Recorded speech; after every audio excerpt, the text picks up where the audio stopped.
How's that? Perfect. Perfect. You can see her fine? Yep. Stand up, sit down. Thank you all for your patience.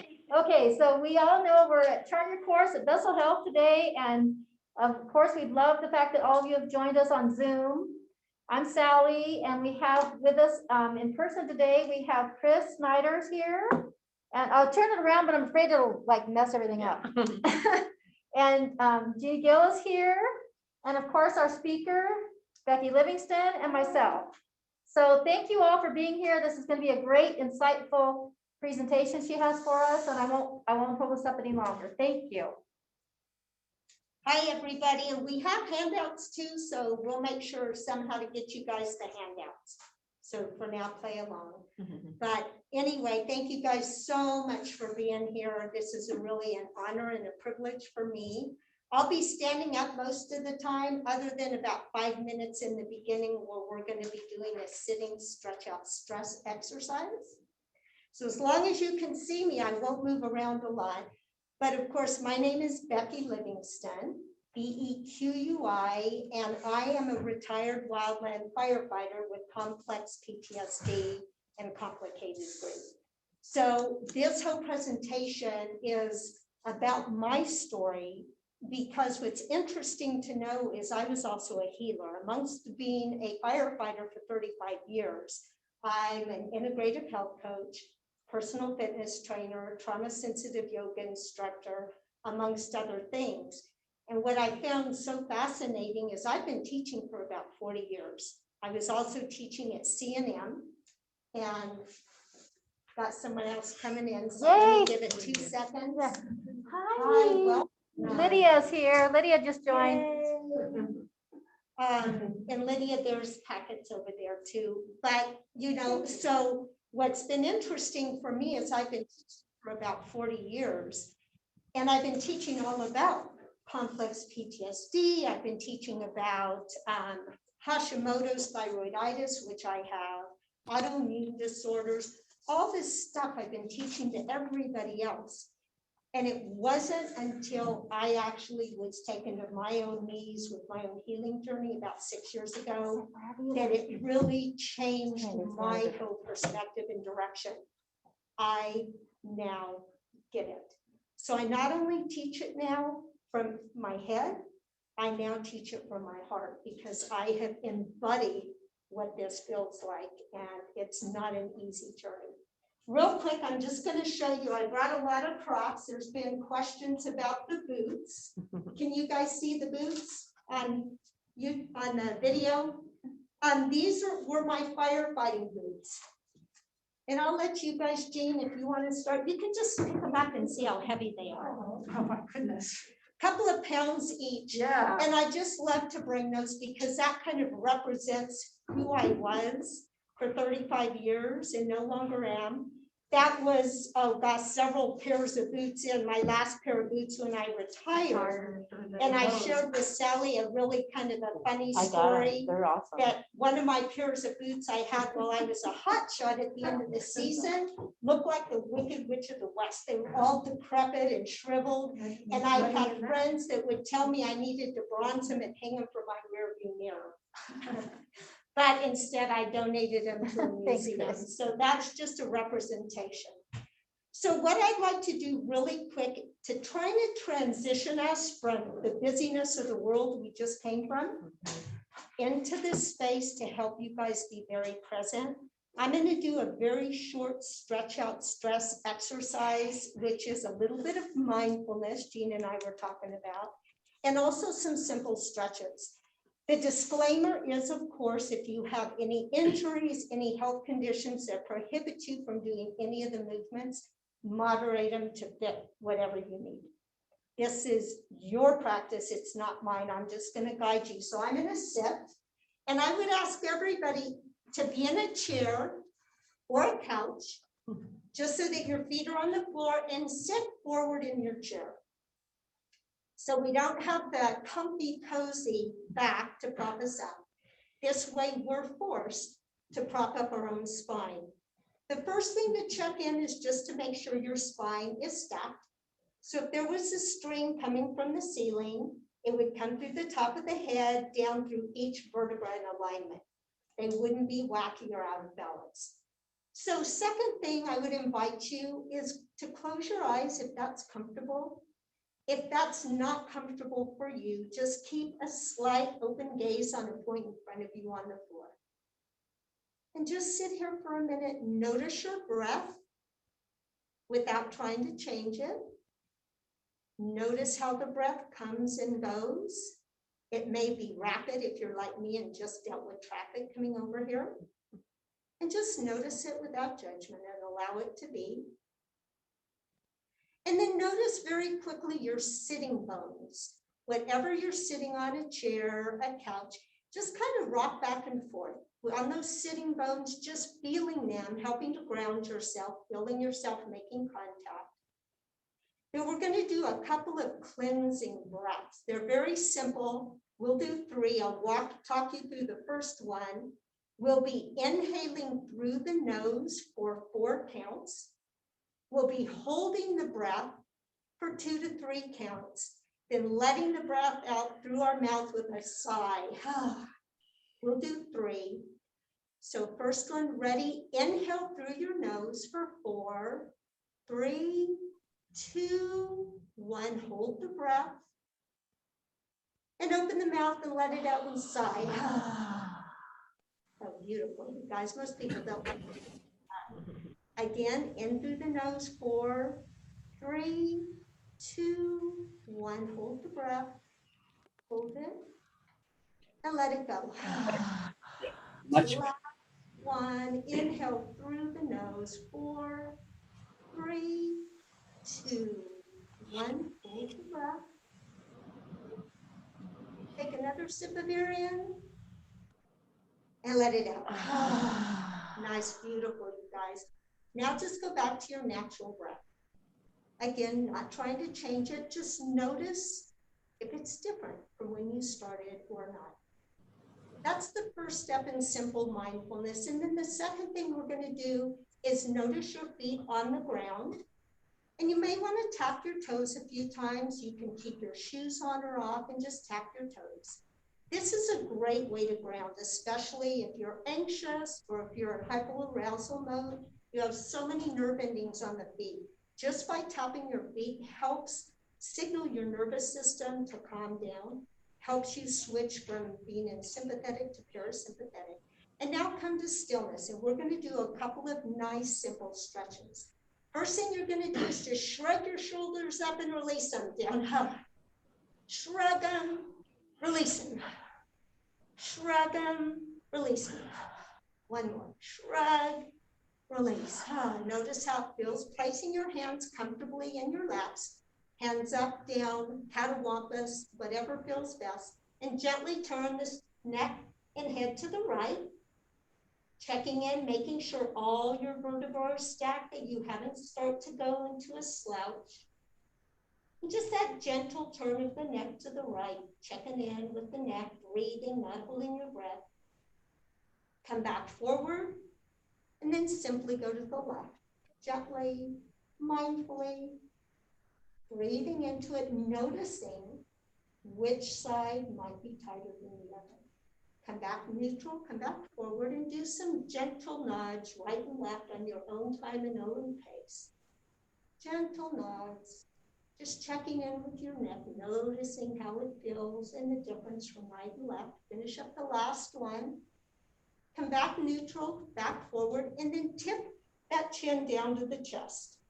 The best you can. This is a great way to massage your thyroid gland. They get points for each person that does. Oh, do they?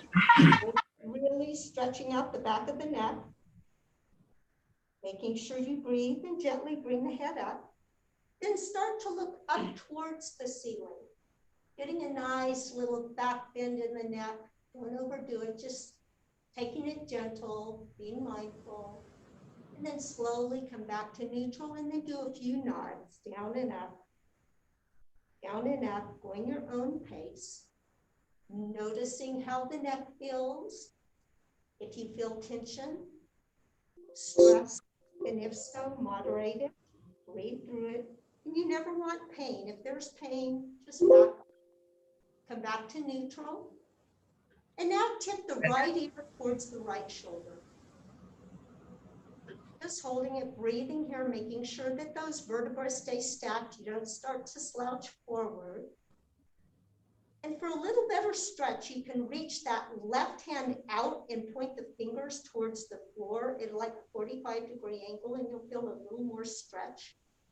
You can even move that arm back and forth, play around with it. 2 more breaths here. Gently bring the hand in and bring the neck up.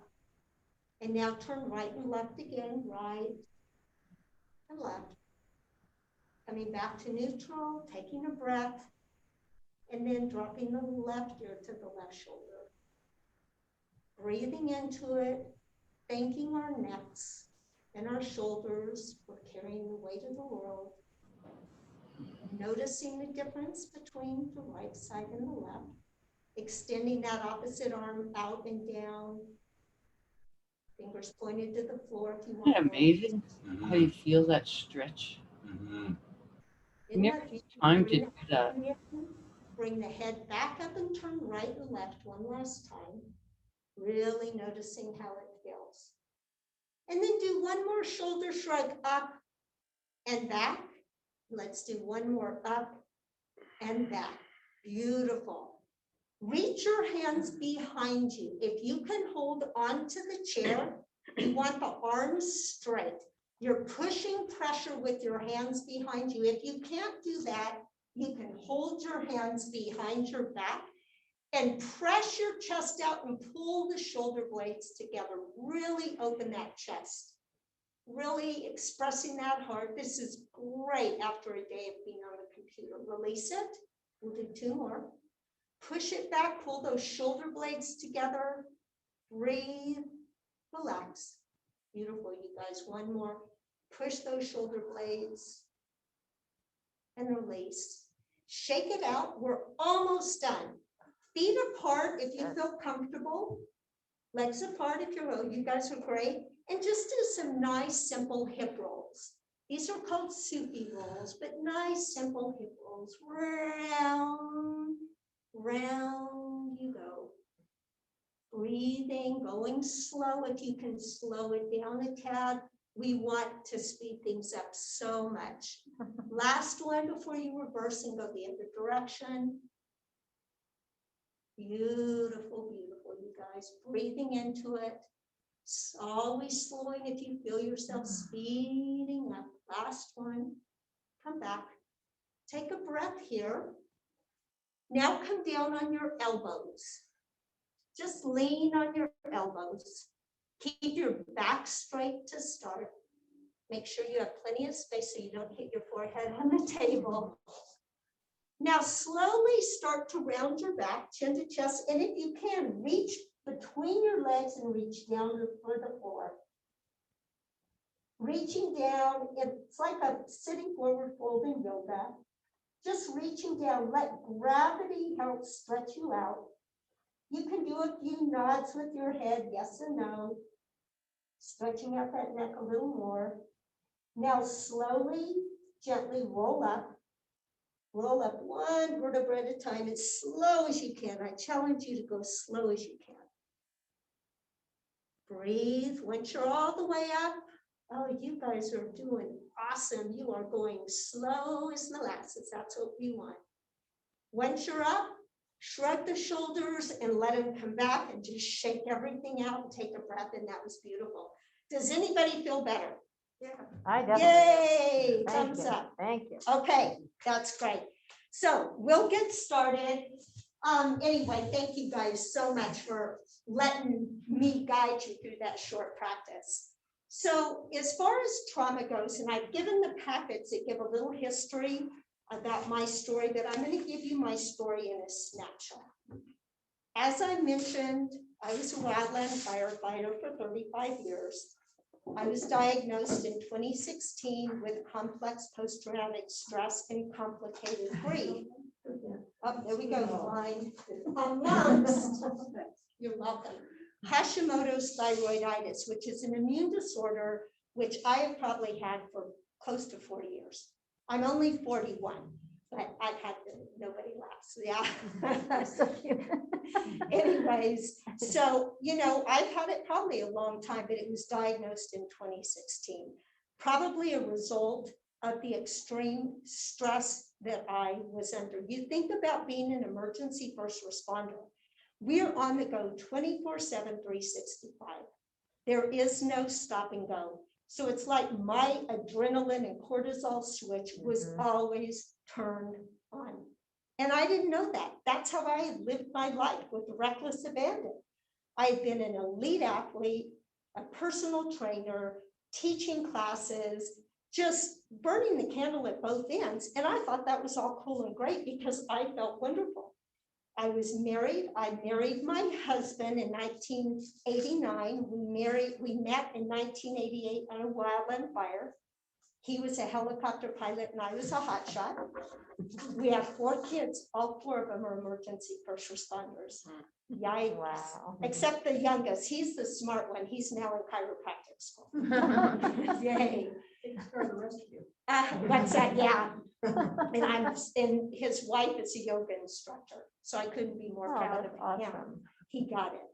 So with my story, I started in 1979 on the Smoky Bear Ranger District in Ruidoso, New Mexico. The reason I got the job is the spelling of my name, Bequi. Back then, 1979, there were very few women wildland firefighters. And the applications were very generic. They didn't ask for very much. They didn't ask, male, female, ethnicity, nothing like that. I showed up the first day of work, me and 9 guys. And when the people were talking to us, the lady just kept looking at me. And then they talk and she'd look at me. And finally she said, "And honey, what's your name?" And I said, "I'm Bequi." And she interrupted me and she said, "Bequi?" I said, "Yes, ma'am." And she said, "Honey, I'm so sorry. We thought you were a male, but I'll be happy to give you a job in the office." Of which, what do I say?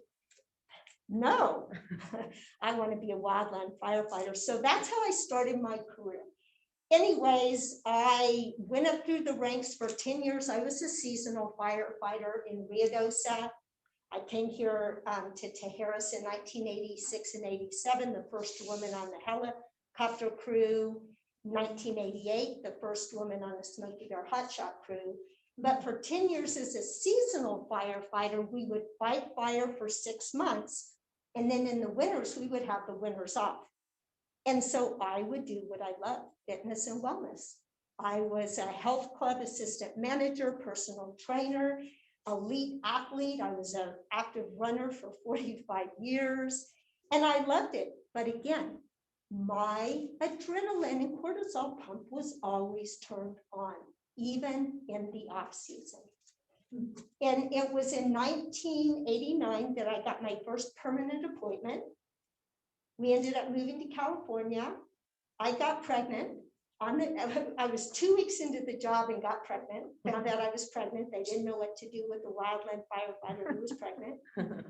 Anyway, long story short, my husband and I owned a helicopter business, so I resigned for a few years. I came back in 1995 here in Tijeras, where I got into leadership and management, working my way up as an assistant fire management officer to a fire operations specialist. And my last job that I retired from, I was the regional fire operations, health, safety, and fitness specialist, responsible for all the health, the safety, and the wellness and the fitness of all the firefighters in the Southwest region. Wow. So got that snapshot, plus an elite athlete. I was a senior Olympics. I was teaching workshops all over the country. I was teaching classes at C&M. And so again, I thought that's how life was.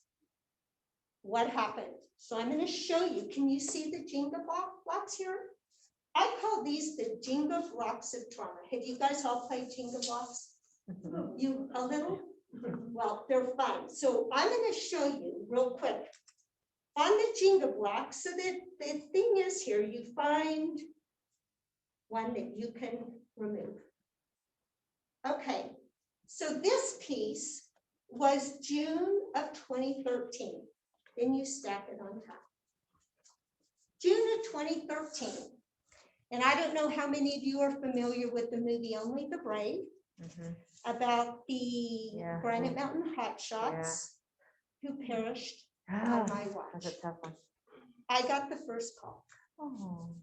That was on my watch. That first I got the call from my fire director that a crew was missing. And 10 minutes later, I got the call that they had been found dead. And what do? Jump into action. That's what we do as first responders. You jump into action. You take care of everybody. I immediately was on the phone helping make arrangements, getting the investigation team. And so along with that, we're going to see here. It's hard to watch. Here's Jenga block 2. Good. But I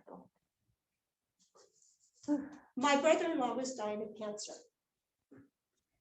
So a week after Granite Mountain, I go to Colorado to spend my last few days with my brother-in-law before he passes away from cancer. But come back, business as usual. You can't stop, you can't slack. We just jumped right into it. Business as usual. So I kept staying busy, doing the same thing, never stopped for a minute to grieve, never stopped for a minute to do anything. I was too dang busy. So I realized I was distracting myself. Then comes 2014, and you know what eustress is? There's distress, bad stuff. Eustress is the happy stuff. My daughter gets married. I'll see if I can pull one more, and you'll know where I'm going with this, so I probably will quit pulling them after this. Just to show you how far you can go. You got this perfect foundation when you're born. And you start removing the Jenga blocks with every little trauma and big trauma. My daughter gets married. Yeah, that's beautiful, but it's stressful. Then her catering bill was $11,000. So then a year later, my daughter that got married develops thyroid cancer. And the rest went downhill. So 2015 for me was a crazy year of crisis after tragedy, wildland fire tragedies. And then the worst, and I'm going to do one more. Let's see here if I can find out. There we go. Is that there was a program that I had developed with a coworker. We were traveling all over the country doing workshops, and they created 2 positions for she and I. And in August 2015, I was told I didn't get the job. So what happened at that point is my Jenga blocks were pretty much all taken. And that foundation was about to crumble, and it did. So in January of 2016, and I have a note, a quote in here that I'll read to you guys since you don't have a packet. It was like God took me upside the head with a 2x4 and said, you can't do this anymore. It's not sustainable. My life, as I knew it, fell completely apart.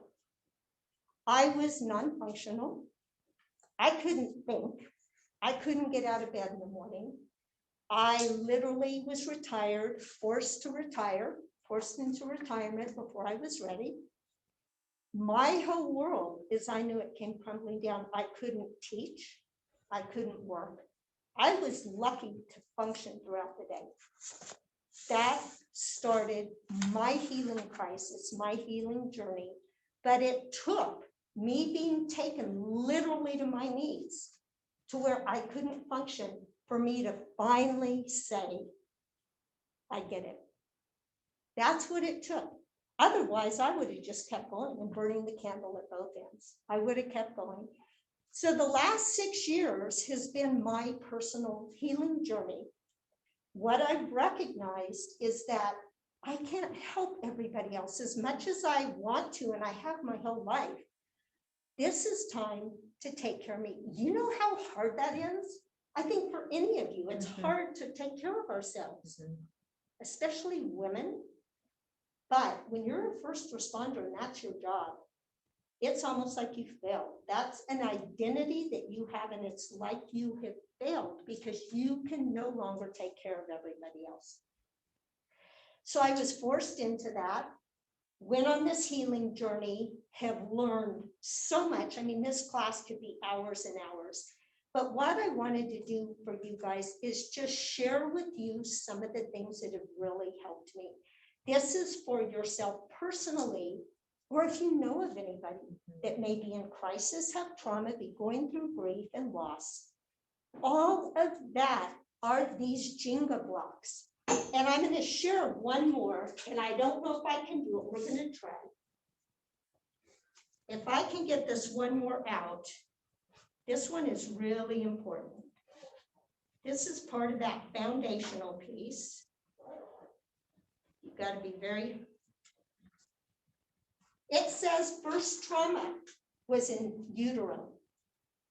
It's taken me therapy, trauma therapy, and a lot of memory recall to realize that I was traumatized when my mother was pregnant with me. My father didn't want me. I was a mistake, but my mother smoked and she drank. So we don't think that affects us, but what I'm learning now is that was my first Jenga block that was pulled when I had no control. So I started out life with a very dysregulated nervous system. So real quick, what I want to tell you a little bit on trauma, and there's so much, is it really what we've come to learn about post-traumatic stress, complex, sorry you guys, It's okay. you can hear me, and complex post-traumatic stress, is they are real. My husband is a Vietnam veteran, and for years, he had a lot of his friends, a lot of his buddies that had post-traumatic stress. And my husband would say, that's a bunch of crap. That's a bunch of BS. It wasn't until I went through it and I would be a heaping, sobbing mess on the floor, shaking uncontrollably because my nervous system was so dysregulated that he finally said, this is real. What post-traumatic stress is compared to complex post-traumatic stress is that post-traumatic stress usually occurs from a one-time event or an event of shorter duration. Car accidents, illness, loss, violence, war. There's PTSD and complex with combat veterans. Complex PTSD, however, is where you have sustained cumulative trauma and neglect and abandonment, betrayal. You can go on and on and on. Loss, grief, over a sustained period of time. Childhood trauma. What we have found is 95% of veterans and first responders with complex PTSD have a history of childhood trauma, neglect, abandonment. There's a program called the Adverse Childhood Experiences, the ACE program, familiar with it, Chris? That you can take their quiz to find out, you know, where you are on that scale. There's like 10 questions, all of them for me, all 10 I answered yes. It tells you the probability that you have a history of childhood trauma. The big T's and the little T's, we call them. So that's trauma in a nutshell. But what it does somatically in your body, what we've learned is that trauma and grief will always manifest in your bodies, especially if you don't deal with it. That's me, all right? 57 years of burning the candle at both ends. So I have to share. I lost my mother at 21 from alcohol overdose, and I lost a brother to suicide. I never dealt with either. I was so busy. So guess what? They've all come back to visit me. all those trauma, that grief, especially if they have not been dealt with and resolved, store in the body, in your cells, at the cellular level, manifesting in disease. There's things like fibromyalgia, Hashimoto's, cancer, rheumatoid arthritis. Not always, but there's a big chance that a lot of those could be unresolved trauma and grief. So they will manifest. I love what one friend of mine says. He said, you know what? If you don't deal with it when it happens, it's going to come out sideways. And that's what happens. So remember, somatically, it will always manifest somatically. So it's so important. And that nervous system dysregulation is what causes all the PTSD symptoms, night terrors, uncontrollable shaking and sobbing, hypervigilance. That is real, folks. I deal with it on a daily basis. There's nights I have night terrors, I wake up screaming. And it's just part of my processing, but it's okay. It's okay. So what I want to share, and you'll have to keep me on time here too, Sally. So, Okay. what I wanted to share is some of the lessons that I've learned, and that's the big part, because I could talk about trauma, nervous system dysregulation forever. I am so passionate. So what I've learned, number one, is you can't think your way through grief and trauma, no matter how hard you try. I did that, tried it. I tried to think my way through it. The body knows. There's a book called The Body Keeps the Score. Famous book. It's in here on the resource list. Talks about those things are stored somatically. You cannot think your way through it. Listen to your body. It will always tell you what it needs. Listen to your body. It will always tell you what it needs. That practice we did, I know you've taught Jean that you do mindfulness. Those practices, mindfulness, meditation, yoga, are an invitation for you to learn to listen to your body. Your body's always going to be telling you when you're hungry, your body tells you, right? When you're thirsty, when you're sleepy, that is your body telling you somatically, you need to take a break. I need to eat. I need to drink. Good for you, Sally. Whatever, listen to your body, because I went 57 years not listening. There were days on the fire line, I was in such pain. I was an athlete in high school. I worked out so hard that there were days the trainer would have to carry me to my dad's car. I was in such pain. Rest, even though you don't want to, for fear of the intense emotions and feelings. That was one of the hardest things for me, and shaking your head, because this stuff would start to creep up. I loved having 2 days off, but I could not wait to go back to work on Monday. When I would have like a week off, by the end of the week, I had to get back to work. When my body was asking me and telling me, Becky, you need to rest. It's okay for this stuff to come up. That's been one of the most important lessons for me to learn, is rest. Let that stuff come up, work through it. Trust your process. Your healing journey is unique to you. This is so important because I have had so many people, healers and friends alike, meaning well, having great intentions, saying, you know what, Becky, if you do EMDR, that's gonna fix you. You know what, Becky, if you do IFS, internal family systems, and if you don't do internal family systems, you're never gonna heal.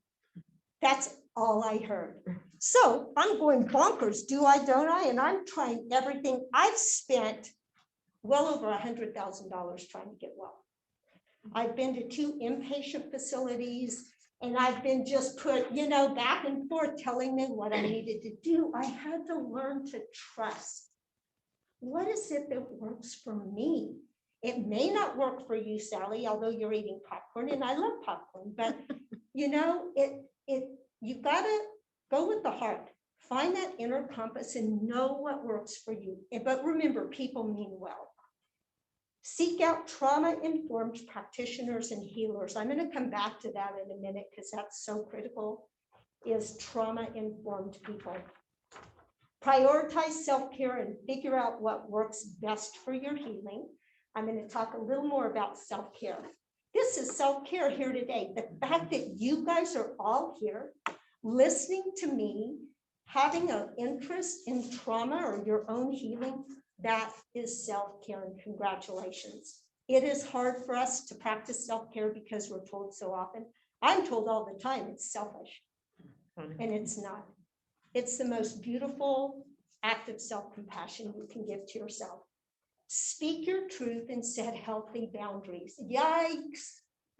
I'm what they call an HSP, a highly sensitive person, which is a real thing. Chris, shaking your head. So is an empath. Our brains are wired differently. And I didn't realize that. You know, I was always that sensitive person, let everybody walk all over me. I listened to everyone. Now I'm able to say, no, that doesn't work for me, but thank you very much. Or no, I don't want to go to the movie tonight. I'm able to set those boundaries based on what I need and also speak up. So now with my husband, sometimes what I have to say when he's on a rampage is I'll have to say, thank you very much, but stop. My nervous system is overwhelmed. He now knows what that means. It knows I need to get up and leave. I have to find safety. Be gentle with yourself and practice self-compassion and self-love. How hard is that again? Every day I'm beating myself up. I should be better. I shouldn't be going through this. And I have to learn to be very gentle. This is happening exactly as it's supposed to. And the more I can allow the process and be gentle and give myself self-compassion and self-love, even when other people don't, that's a huge practice in self-care. And ask for support and be willing to accept it. Hardest thing I've ever done. First responder, you think you're invincible and you think you're there to fix everyone else except you. When I first fell apart and started what I call unwinding, the hardest thing for me to do is say, I need help. Not only that, you have to be willing to accept it. Saying you need help is the hardest thing, but accepting it, whew, that's a tough one, because that's really admitting that you're not well, you need the help. So, and that's been the greatest thing I've ever done, is being able to ask for help and receive it. So far, how are we doing? Are everybody good? Any questions so far? Okay, I am going to jump into my personal trauma and grief toolbox, and I'm going to kind of go through it quickly because these are just my snippets. In the rest of the presentation, there's a couple of really important points. So one of the things I do is I journal daily. If we have time at the end, we're going to do a quick exercise.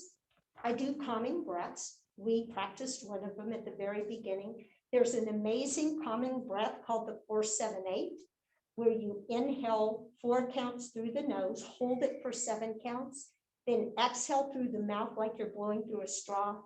Amazing. It is my go-to breath. I do it every night. It's called the 4-7-8, 4 inhales through the nose, hold 7-8 like you're blowing through a straw. Therapy for me has been a godsend. I'm on my 11th therapist, and it's all good because she really is the first one that was truly trauma informed, and it's because she went through her own struggle with complex PTSD. And I also have a trauma recovery coach, because you can't do this stuff by yourself. We were never meant to do this by ourselves. Our society tells us somehow we are, but we're never meant to do this. Mindfulness, mindfulness-based stress reduction, meditation, visualization, movement. Again, I was an athlete, 45 years plus, every day working out, running in weights and whatever, teaching classes. My dad as a kid used to tell me, Becky, if you keep doing that, one of these days you won't be able to get out of bed. Oh, what do you know, right? He's right. Most days I can't get out of bed. So what I do now is very simple grounding, Tai Chi, yoga, Qigong. I actually teach a class called Stretch Out Stress, the expanded version, using all these calming, grounding modalities. It's like an hour and 15 minutes. It's been wonderful, a wonderful gift. Body work, for me, it's massage. That's really my go-to. Calming music, feel-good movies. I am an addict using Hallmark and Up TV. My husband is into Fox News and all the NCIS reruns, Okay, and I have to leave that the would stress room. me out. Oh, I know, well, you guys too, and even when you don't have a disrupted nervous system. Mhm. So I go in the other room and I watch Hallmark and Up TV, anything that's gonna make me feel good. That's really important. Community, I have a couple of support groups I'm part of. Healthy nutrition, hydration, supplements, pets and animals. Spirituality, and when I say spirituality, anything that gives you purpose and makes you believe in something bigger than yourself. Simple. It could be prayer, it could be meditation, it could be grandkids, walking your dogs. Whatever gives you that sense of just something bigger than you, feeling like you're doing something good for somebody else. Sleep, sleep, sleep, volunteering. I volunteer at animal welfare. Health checkups, I just want to real quick elaborate a little. Because the adrenaline and cortisol pump is always turned on, your body is always shooting this adrenaline and cortisol throughout the body, and it's hard to shut it down. That taxes out your adrenal glands, your thyroid, your gut. You have a lot of inflammation, and it affects your immunity system. Really important to get those all checked on. And this is the perfect place. Vessel health, yes. Integrative medicine. How are we doing? Good? Better. Better, good. I like that. What I wanted to talk a little bit about here, and I have the handout, but is what does it take to be trauma informed? Folks, this is so important. Whether it's you that's got trauma and grief and loss, somebody that you love, a friend, anybody can learn to be trauma informed. The worst thing in the world when you're feeling this way is to be invalidated, judged, not seen, not heard, right? You need all those things. So a family member, a coworker, a medical practitioner can all be trauma informed. And some of the key assets or some of the key things about being trauma informed is that you provide empathy, compassion, validation, and normalization.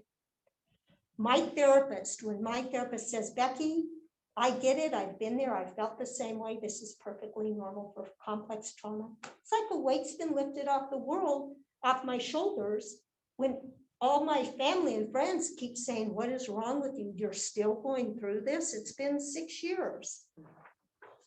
Listens openly and holds safe and nurturing space, doesn't try to fix you.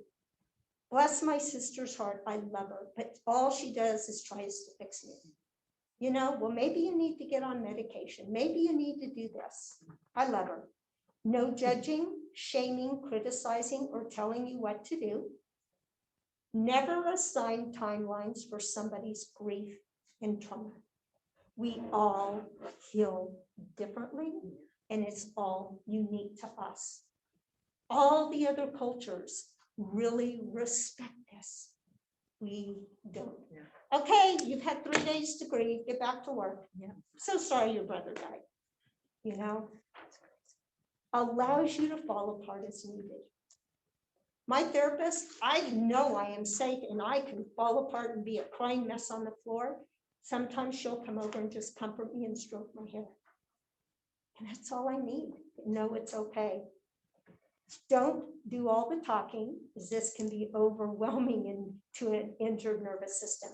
I used to be the talker myself. And now when I go, even my hairdresser, she'll just talk, talk, talk, talk, talk, talk, talk, talk. And about halfway through, I've disassociated and I haven't heard a word she said. because I am so what we call triggered. It's a trauma response. So I have learned that's one of my trauma triggers is somebody that just talks too much. So I have to, again, thank them, speak my truth, put up a boundary, and if I need to, leave the space. Hard to do. Check in often. This of anything is so critical. Sometimes when you've had trauma, people are your friends for about a week and then they disappear. When you have a loss, you know, you get flowers, people bring food, everyone's there, and about a month later, they all disappear. When I started unwinding with my complex PTSD, because remember, I was the go-to person. They used to call me Dr. Bequi. I used to have a little thing outside my QB that said Dr. Bequi, and it was like, take a number. It's a little joke. But everyone would come to me. When I fell apart, I couldn't do anything for anybody. My entire wildland community turned their back on me. And to this day, I have 2 people in that entire community that I can still reach out to, and it's because both of them have post-traumatic stress. All the rest have disappeared. And that in itself is just gut-wrenching and heartbreaking, the grief that comes with that, but recognize that. What I've had to learn is the people that are important to me and supposed to be in my life will. The others just have to fall away. I have this program I call Thinking of You. So what I do on my worst days, when I get out of bed and do not think I can make it one more day, I find somebody I know that's having a rough day and I send them a text and say, I'm thinking of you. Simple and short. And then recognize the signs of distress and crisis. If someone is in danger of hurting themselves or others, call 911 or the suicide prevention line or other emergency crisis resources.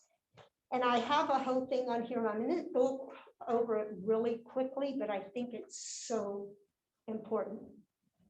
I know that probably everybody in this room has in some way been touched by suicide. It may not be close or it may be close. It may be distance. We all in some way are touched. September is Suicide Prevention Awareness Month. So what I'd like to do is just talk a little bit about it because we all can do something. You know, one of the hardest things I have coming to terms with, when my brother passed away, that was in 2000, I was the last person he talked to. And I beat myself up every day. What could I have done different? Had I done this? Had I done that? You know, that's a hard thing to come to terms with. This many, 21 years later, it's hard to come to terms with. And his anniversary, his death anniversary is coming up October 2nd. So September, as I said, is designated as Suicide Awareness Month. When a person experiences suicidal ideations, they can be passive or active. Most people with PTSD and complex PTSD have suicide ideations. I went 2 years of having them every single day, but they were passive, meaning that I would think, gosh, if only I wouldn't wake up in the morning. I'd be driving down and think, gosh, just think if I drove off that bridge. Versus active. Active is where you have a plan. You actually have a plan. And it's not uncommon. This is something I think everybody at some point in their life may have suicide ideations. Knowing what to do is critical. So number 1 is know the signs of somebody that's in crisis. If you're a practitioner, a friend, a family member, or a coworker, although it may not always be obvious, individuals experiencing an emotional crisis usually exhibit 1 or more signs. Your ability to identify the signs will better prepare you to take action and could help save a life. Always important is to get immediate help if warranted. So if you have somebody that's expressed it, and I'll give you an example. One day with my husband, I came in and said, you know, I can't do this anymore. I can't do this anymore. I want to be gone. I want to be dead. And his response was not very nice. You know, it was very judging and criticizing, and how dare you, that's so selfish. Well, that didn't do me any good. And so I had 2 other times I came to what they call the edge, and I was talking to family members. So I've had 3 times now with family members that they about pushed me over the edge based on their reaction. Thank goodness I called my lifeline, which was my therapist, and told her. She was like, it's okay, let's talk about it. And that was all I needed. I just needed somebody to listen. And she was my lifeline. So, you know, if you ever have a person that you feel is in danger of harming themselves or others, don't be afraid to be honest with them. You can ask them, are you considering hurting yourself or somebody else? Are you considering suicide? Do you have a plan? Be very honest. You know, be very abrupt with them. If you're on the phone or in person, don't ever leave them. Call 911 if it's truly an emergency. If it's non-emergency, if it's more of an ideation, call the Suicide Awareness Hotline. And there's other local resources here. The New Mexico Crisis Line. I have a whole resource list on the back page. Call somebody, stay with that person on the phone or physically. Make sure if you're on the phone, you ask them where they are in case they hang up. Ask them where they are. Always follow up with the person. So you've had somebody, you walk through it, you know, they've gotten the help. Give it a couple of days and call them and just say, hey, I'm just thinking of you. Just know you're not alone. And then take care of yourself. When you've gone through that traumatic experience of trying to be on the other end of somebody who's in crisis, that can be very taxing. I go back to my brother. You know, that was so taxing on my well-being. What I should have done is I should have started going to therapy myself, just to help me counteract that situation of being on the line with him, even though he ended his life. He may not have. Either way, I should have gotten help, and I chose not to because I was cool, I was tough, I could handle it. Then I'd love to end with this quote. This is a personal quote of mine. I get these what I call downloads sometimes. And it basically says, wildfire turns to ashes, and ashes turns to dust, but rising from the ashes takes great courage and self-trust. On the back side, there's this whole resource list. It's got crisis helplines, websites, support groups, books, and it's got my information. And I'm just wondering if we have 5 more minutes. Is everybody good for 5 more minutes? Okay. For those of you that are here, look on your last page. We have this sheet called Finding Common Chaos. So Finding Common Chaos, where that came up is I'm actually writing a book. And this is the weirdest thing. A few months before I fell apart, I was in bliss. I was teaching yoga, I was living life, I was feeling great. I thought, I'm on an airplane flying home back to Albuquerque, and I get this download. Just this poem comes into my head, and I thought, okay, I better write it down. So I got my journal and wrote it down. Thought, okay, Finding Common Chaos. Don't know what that's about. Closed the book and left it alone. About 4 months later, after I had had my falling apart, I found it. I don't have it with me, but that poem describes exactly what I'm going through. And this is before I even knew. So you can call it synchronicity, you know, whatever you want to call it. But that has been my guiding light, is to know that's my spirituality. Somehow, something bigger than me was trying to send me a message through this poem in this book, Finding Common Chaos, which I hope can help others. So we're going to do the short exercise. This is one of the exercises I found that have helped me. So those of you, if you want, that are online, maybe if you have a piece of paper If you want to do it, write down the letters for chaos, CHAOS, and then below them, calm, CALM.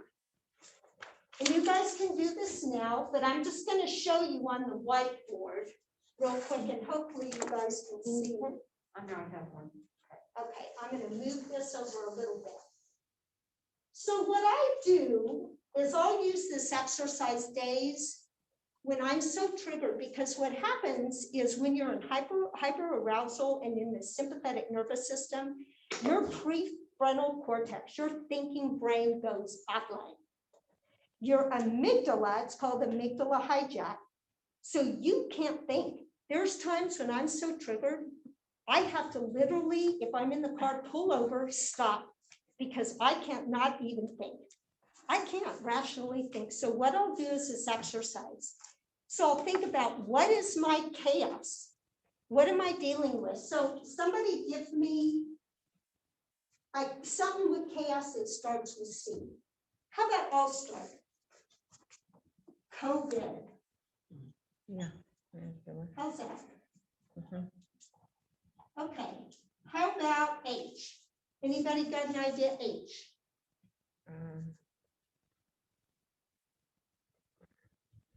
Health. Ooh, beautiful. Yeah, health. Okay, how about A? It's like Jeopardy. Da, na, na, na, na, na. Any Well, there's A's? so many, like, we get anxious, we get anxiety, we get all that There already. you go. Beautiful. Anxious. Anger gets in there. Anxious, anxiety, ooh, anger, I like that. Okay, and it can be yours or somebody else's anger. Anger is huge for me with my husband. How about O?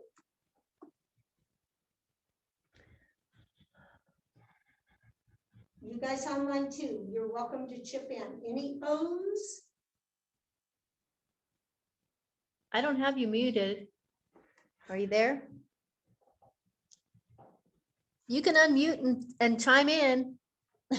Any O's going, how about overwhelmed? That's a good one. Okay, that's my big O. Yeah, that's me, probably on a Okay, daily basis. overwhelmed. How about S? Sleep deprived. Sleep Ooh, deprived. that's a good one. Okay. Okay. So we've got a pretty good list, and every day it's going to be different. Every day, multiple times, it's going to be different. Mhm. So what I'll do, mostly in the evening, if I am just triggered, zoned out, can't think, I will do this exercise. Okay, what is going in my life is causing me chaos, causing me to be sad or unhappy or depressed or anxious, whatever. And I'll write them down. Then I go to my list of all the calming tips and tools that I've learned over the course of 6 years that have helped me. I know that helped me.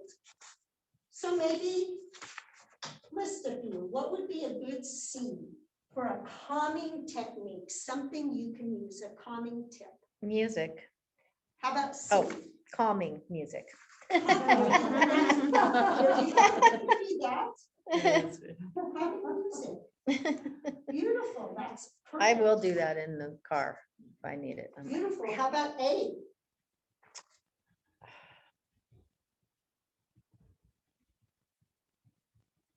Any A's? Activity, like a, what would it be? Activity's perfect. Okay, Activity, I'll even put action steps. yeah. Sometimes that's good because sometimes we're so overwhelmed that we need a distraction. Mhm. And so doing something, you want to make sure at some point you allow yourself to come back, but sometimes we need. So activity, action steps is great. How about L? Any thoughts on L? Loving, laughter. Ooh, Mhm. beautiful. Oh, laughter, I love. Loving, I'm gonna just put love, laughter, that's beautiful, perfect. How about M?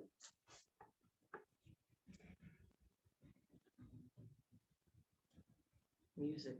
Music, Music, we had singing, music music. before, but we'll put it again. What else? Meditation. Oh, Yes. perfect. Meditation. you. How about movement? Movement, yeah. Mhm. Okay, so we've got that list. So we now know we've got a list to help us counteract, especially when our rational brain is not thinking. Mhm. And this is what I'll do, and just know, okay, Becky, just do these things and it'll help you tremendously. And that's been great. And then to go the step further, we won't do it here. I even came up with this acronym. It's like, what acronym can I use for calm? There's so much. And the acronym I came up with is compassion and love for myself. Mhm.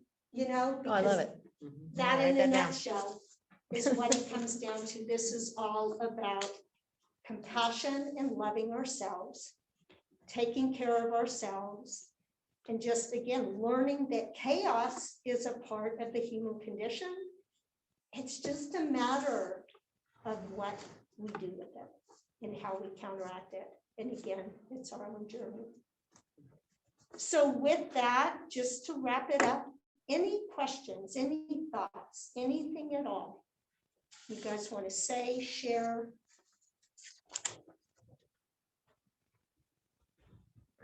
You guys on This there is- too? This is hitting the nail on the head for me. I don't know, I'm sure for a lot of us, but I met with a friend for lunch today, a professional friend whom,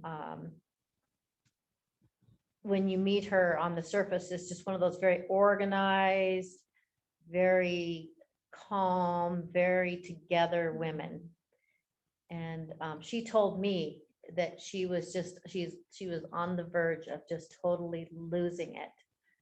And I would have never known that for various reasons, but yeah.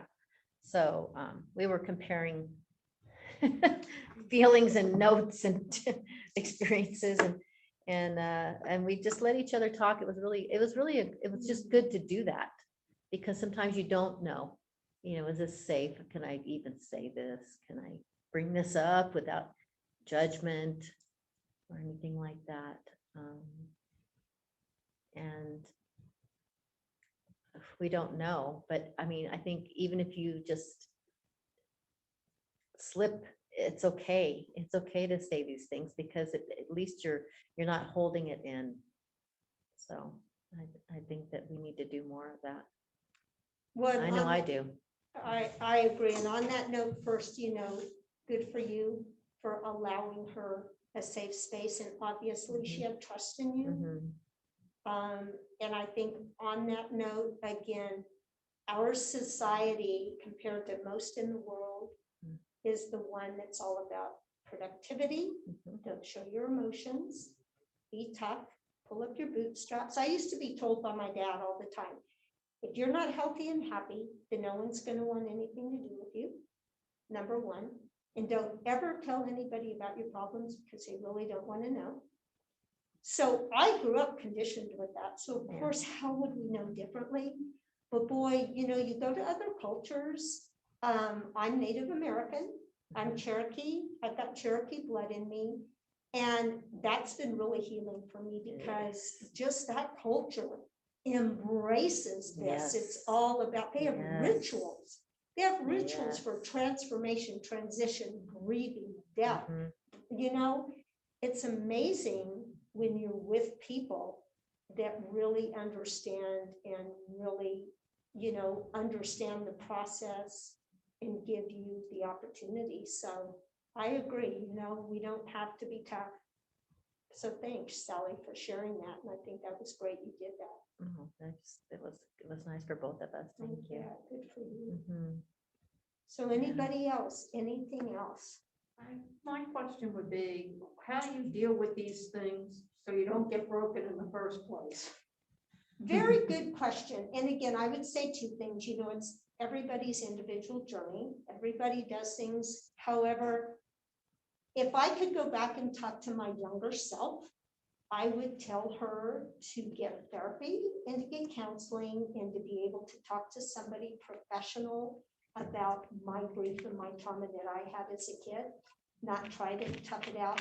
or find a trusted friend, a pastor, a rabbi, you know, Native American medicine person, whoever it is, somebody that you can trust and that you can unload your feelings, your grief, your loss, trauma, whatever it is, be able to talk about it openly, write about it openly.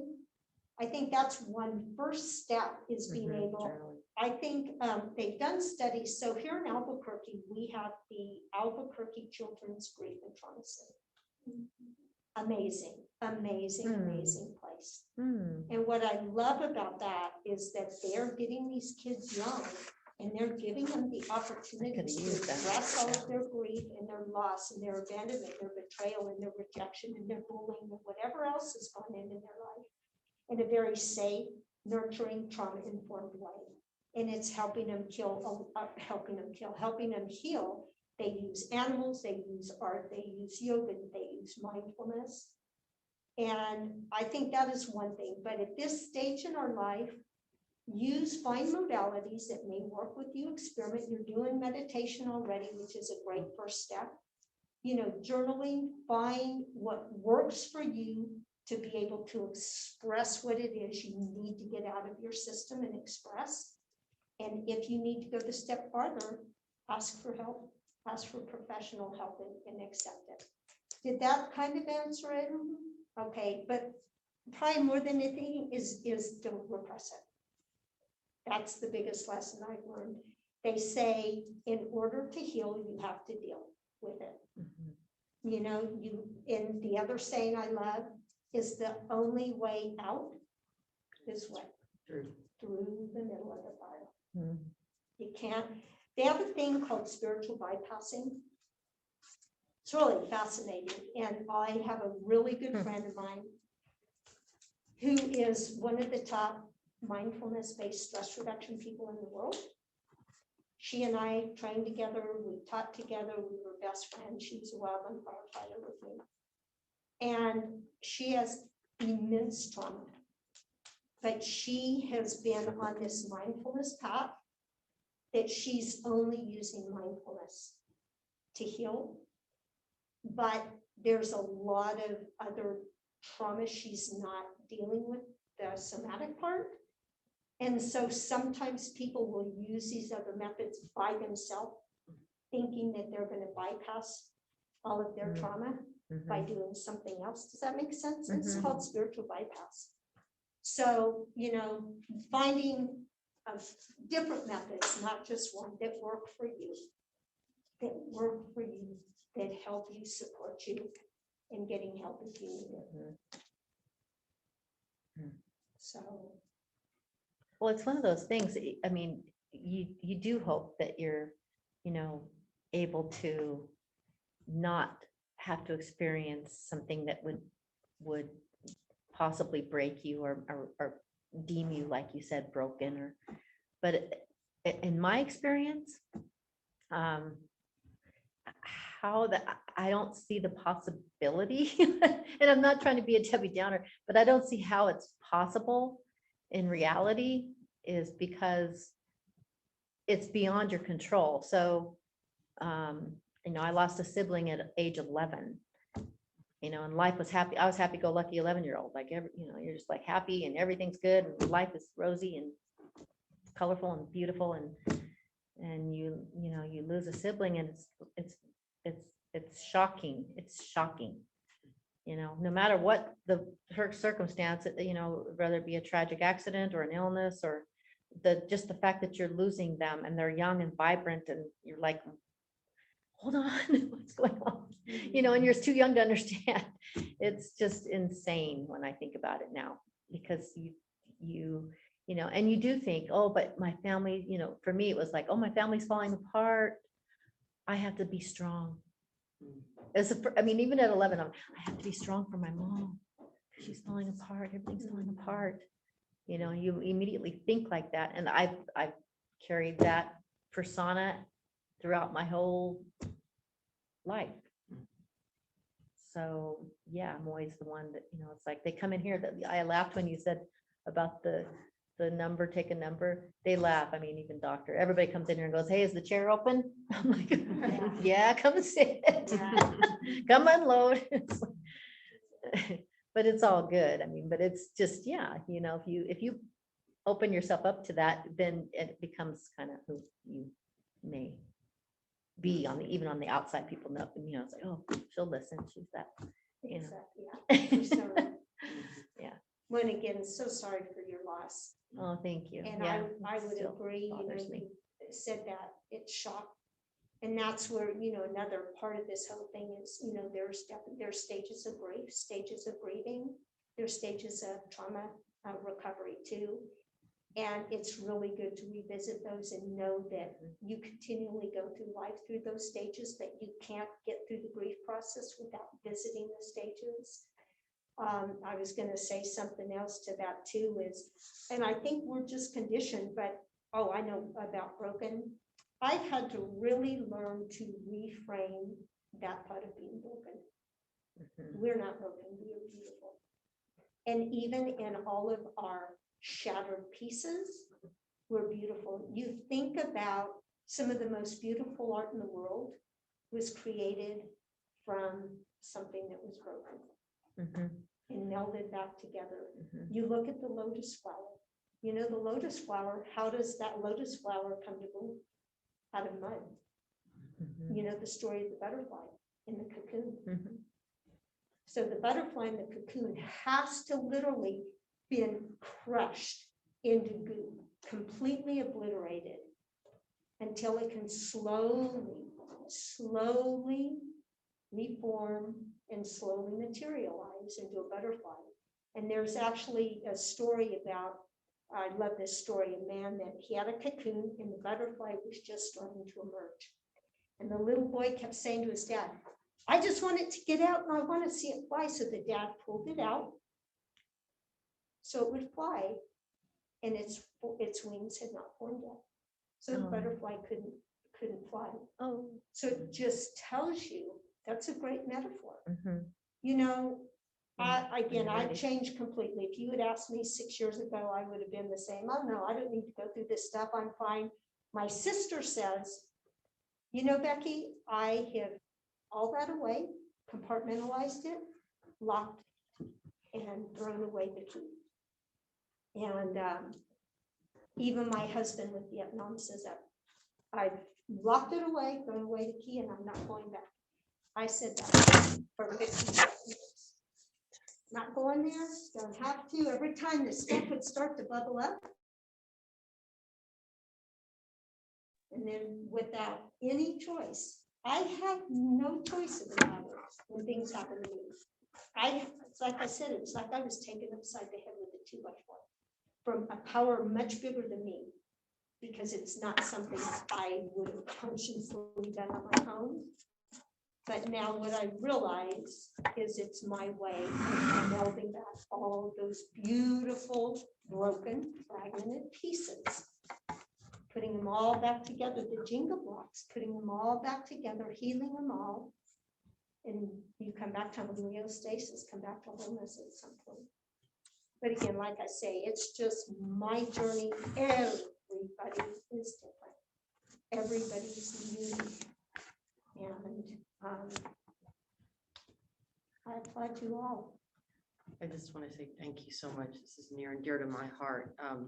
Your book resources are just some of my favorite books. And the one book I have to say is the one you talked about, Healing Through Dark Emotions. That's, to me, is one of the best books I've ever been lost. And I think it's really a wonderful book. So thank you for putting that on the list. Of course. Yeah. And I'm glad you read that. You know, the books that are on there are the books that are my Bibles.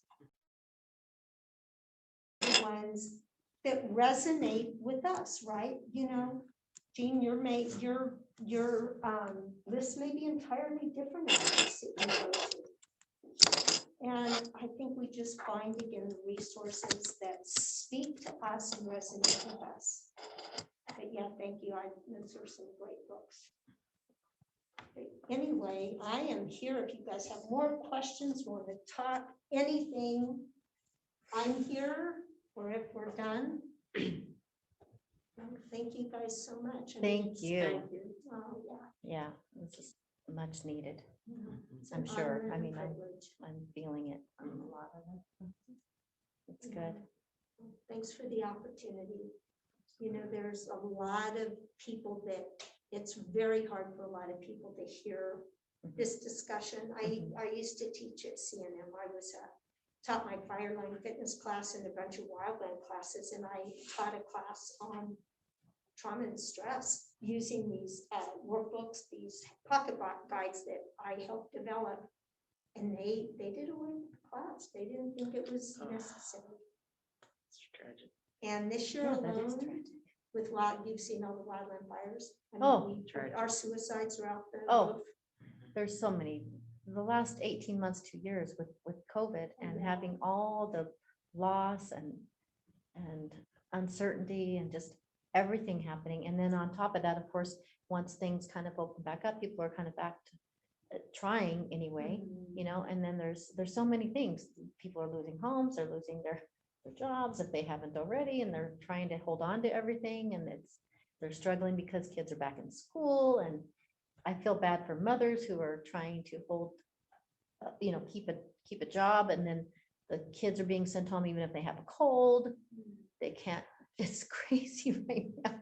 So, yeah, there's a lot of, I feel for people. I'm kind of just one of those people, but it's the more, I'm just one of those people, I think the more empathy that we show as just a community of people, the more we bring that out, like you, I haven't even looked at these books, but the more we bring that out, the more things, opportunities we have to just make someone feel better, is well worth it. And just, I mean, I can't even imagine what some people are going through, you know, with families. And then I've had friends with the Tahoe fire. I was